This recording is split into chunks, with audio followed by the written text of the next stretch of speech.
Hello and welcome to GameplayCasts. In this video we're going to discuss the collapse of the gaming giant Ubisoft. As it stands currently, Ubisoft is one of the biggest gaming companies in the world, with over 20,000 employees and 45 dev studios. Chances are, if you've gamed for a long time, then you will have come across one of their titles, or at least one published by them. Being more of an RPG gamer, Ubisoft were never top of my list of favourite developers, but they used to be pretty solid. And I mean, we've all played at least one or two Assassin's Creed titles in our time. Recently though, the company seems to have been in a period of diminishing returns, with the majority, if not all of their successful games being iterative sequels. This in itself is not necessarily a bad thing. If you have an audience and they like what you are doing, then obviously you should keep giving them what they want. However, I think many of the sequels failed to hit the mark and left fans feeling a bit disappointed. Worse still, pretty much every new IP the company has tried to launch in the last 5 years has failed to live up to expectations, both in terms of gamer satisfaction and company sales projections. If we roll back the clock to 2022, then there were rumours swirling of a potential takeover bid, and indeed I think the Chinese company Tencent bought up a lot of shares in an attempt to get a majority in the company. According to a Eurogamer article, the chairman, Yves Guillemot, said, "We have the talent, the industrial and financial scale, and a large portfolio of powerful IPs to create massive value in the coming years. It has provided us with a plan to build strategic partnerships with the biggest players in entertainment and tech, and that the current speculation around a potential takeover bid is putting in plain sight the real appeal and value of our health and of our value creation potential." I'll just leave that to sink in a little bit. Oh, the irony. I'd say the health of Ubisoft's value creation potential is not looking very good, as their stock price has crashed to a 10-year low. Oh no! And I mean, I'm no chart analyst, but my experience losing money on crypto makes this graph look pretty hopeless. We'll return to crypto later. To put it mildly, 2024 has been a poor year for Ubisoft, with some very obvious commercial failures, which I think we're all aware of, but for the sake of completion, not to mention the fun of it, we're going to go over it again. Equally, the stock market is very reactionary in general, so the stock destruction might not have been so brutal had these failures not occurred concurrently during the same year. And you reap what you sow and all that good stuff. Firstly, we have the ongoing failure of Star Wars Outlaws, a game that clearly isn't anywhere near finished, given all the hilariously bad glitches gamers have documented online. But in classic AAA, I mean quadruple A style, they've just released it anyway. We also can't not comment on the ethnically diverse protagonist. A character that's so diverse, she looks foreign to everyone. And I mean the butchered character model, by the way. The actual human model is a beautiful woman. All this set in a game that was so clearly set up to be a Han Solo game, she even wears his clothes. I mean, we could all see this game was DOA. But Ubisoft apparently had the internal insanity to be referring to this as their Red Dead 2 equivalent.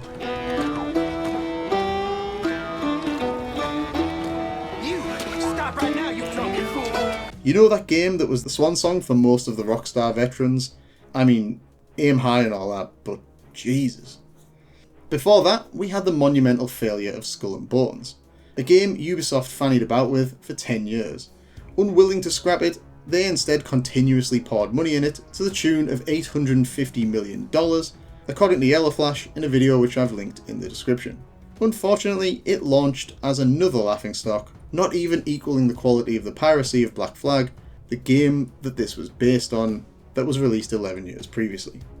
This one is brilliant, as when touting the game, our man Yves Guillemot, sorry that's my best French, Yves Guillemot, there we go, yes, him again, said in an interview with Forbes, trying to justify the game's price, "It's a very big game, and we feel that people will really see how vast and complete that game is.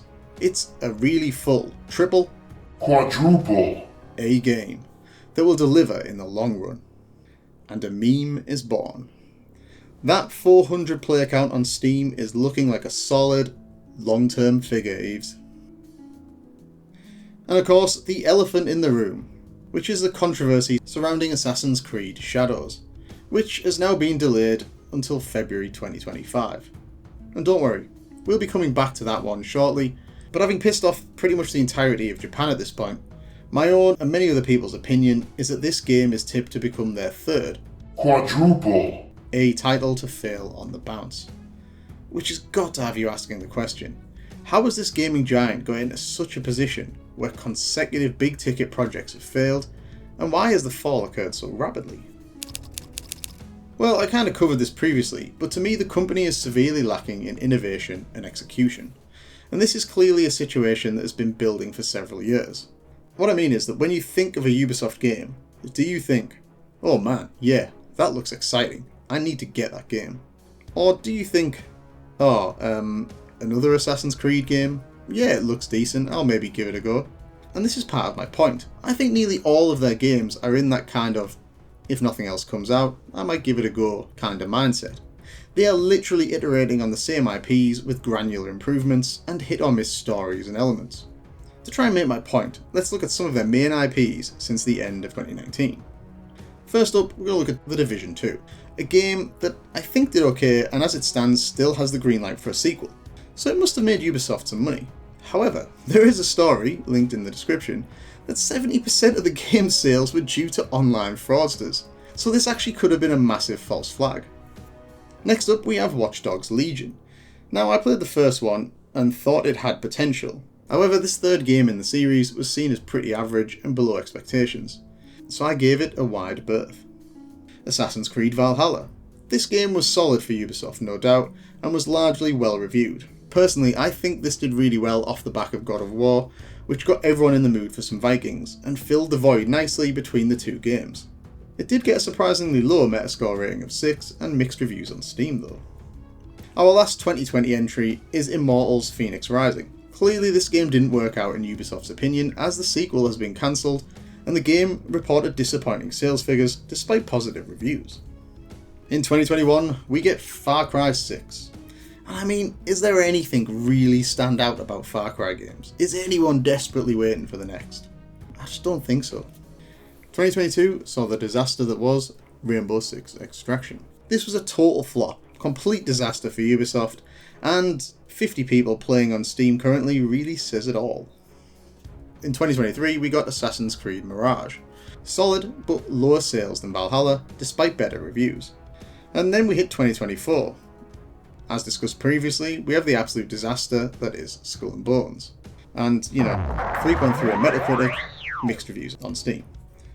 A game I didn't mention that came out during the first half of 2024 was XDefiant. I've not really been following it, but there are rumours that it's bad, and according to ActivePlayers.io, it's gone from 2.5 million players at launch in May to around 1.6 million in September, which is a 46% loss of player base in about 5 months. Worrying. And finally we arrive at Star Wars Outlaws. Obviously, it's a flop, with rumours of the sales figures being as low as 1 million units. It's got a 5.4 Metacritic, but Steam's hiding the reviews, so they must be great, right? To put this into further perspective, the Devil's Own, EA's Jedi Fallen Order, sold 8 million units. These are not bad games to be fair, I'm still in shock they were made by an EA-owned developer. And yeah, last but not least, 2024, we were supposed to get Assassin's Creed Shadows. Who knows, but it's now 2025. I'm sure some people will make the case for them delaying it to get it right, but there's not many examples of games causing such waves and getting delayed and it coming out as a roaring success. I'm not sure I can think of any off the top of my head. Maybe Hogwarts Legacy, I think that got delayed a couple of times. But I can think of plenty of the opposite. Cyberpunk, Halo Infinite, my all-time favourite Anthem, etc, etc. I also want to give an honourable mention to Beyond Good and Evil 2, which all indications are that this is never coming out. But you can imagine, Ubisoft have probably wasted a fortune on this, similar to Skull and Bones. In summary, were any of these 10 games a smash hit? Something that set a trend, made waves, and most importantly for Ubisoft, resulted in a big windfall? I don't think so. We had a couple of solid hits, but unless I've missed something huge, these are their last top 10 quadruple A games. Worse still, if you look hard at the games in the context of when they were released, they only look to copy what's already been done. Ubisoft even say it themselves. Outlaws was their Red Dead, XDefiant was their COD killer, Rainbow Six Extraction was just copying the on-trend shooter gimmick at the time, Valhalla was leaning into God of War and the Vikings TV series. By all means take inspiration, even copy other games, but you've still got to be able to raise the bar, be it through compelling characters and story, if not through gameplay innovations. Ubisoft just does what everyone else does with an average result. It's a grey company in a sea of grey. So the company is out of ideas, is looking to just copy their peers, and hasn't had a smash hit since what? Assassin's Creed Odyssey in 2017? Maybe even arguably Assassin's Creed Black Flag. At this point, the fact Ubisoft is a publisher of other games is probably the one factor keeping the company afloat.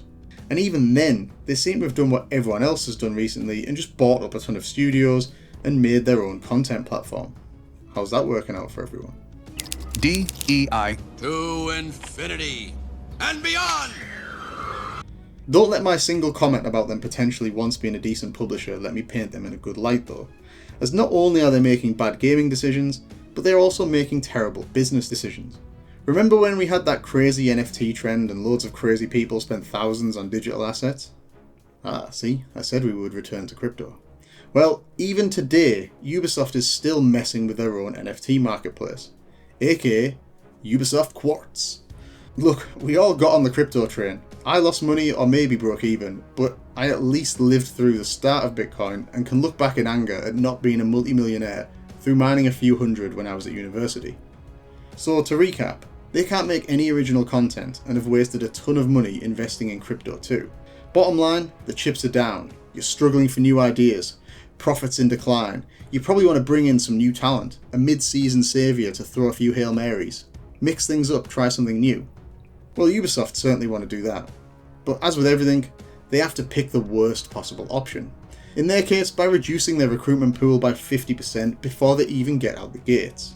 Now this is only a mentorship/intern program, but their website is full to the brim of all the inclusivity and diversity buzzwords we've come to expect from these modern, quadruple A developers. So you can imagine, while they won't and can't legally only open actual job positions in most countries to only one gender, they certainly would like to. They have also dabbled with Sweet Baby Inc. So enough said.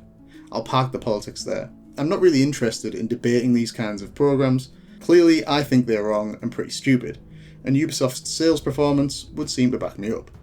Back on point, if we recall Mr. Guillemot's comments, he's either a complete liar or has no idea what's going on inside the company, or a combination of the two. So we have a company led by an out-of-touch board of directors that's bought into DEI, who haven't hit a home run in nearly a decade, but still think it's a good idea to invest in a crypto pyramid scheme and chase every trend that pops up. Wow. I guess it's not that hard to see how we got here after all.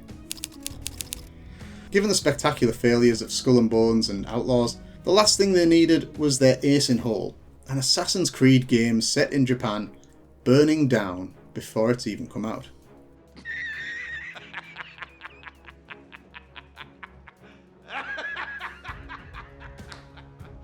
Oh boy.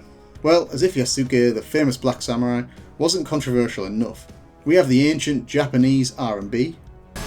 Not while I have breath in my lungs and a blade in my hand. I said kill him. The tales of stolen assets, and the Nagasaki Torii Gate toy debacle. This game just can't catch a break. But is it really surprising? I don't think so. Not to anyone with an interest in playing good quality games. Ubisoft has ran their own company into the ground.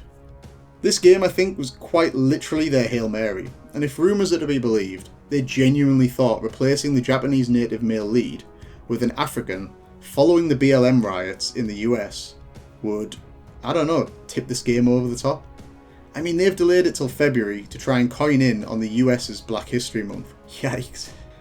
In my opinion, I think the best move they had was to stick to their original release date and hope the game's story and gameplay were enough to win people over. Now I don't know, I mean, imagine the rumours that Yasuke is being removed from the game are true, and then releasing the game during Black History Month. I mean, the reaction from the media would be absolutely priceless. It's more likely that they think this will boost the game somehow, because the whole world follows American events. Not. And if it goes wrong, they can play the old-fashioned racist card. Yawn. Whatever happens, I don't think this game can be saved. At this point, it's ruffled too many feathers, and even in a more polished state, going up against the new Monster Hunter game, which releases at the same time by the way, is only going to hurt its sales. Moreover, if the rumours of financial troubles were true in 2022, maybe that explains why Ubisoft has flirted with crypto and every trend they could. just desperately lurching from one failure to another as they tried to stem the bleeding. And now they find themselves with the company's future direction dependent on the success of Assassin's Creed Shadows. And the timing couldn't be worse, as the shadows of all their failures come home to roost. It's not a bet I would take. Personally, I think this is the end for Ubisoft as we know it. They will either go bust or be bought out. Time will tell. Place your bets, please. And as always, f*** Erebus.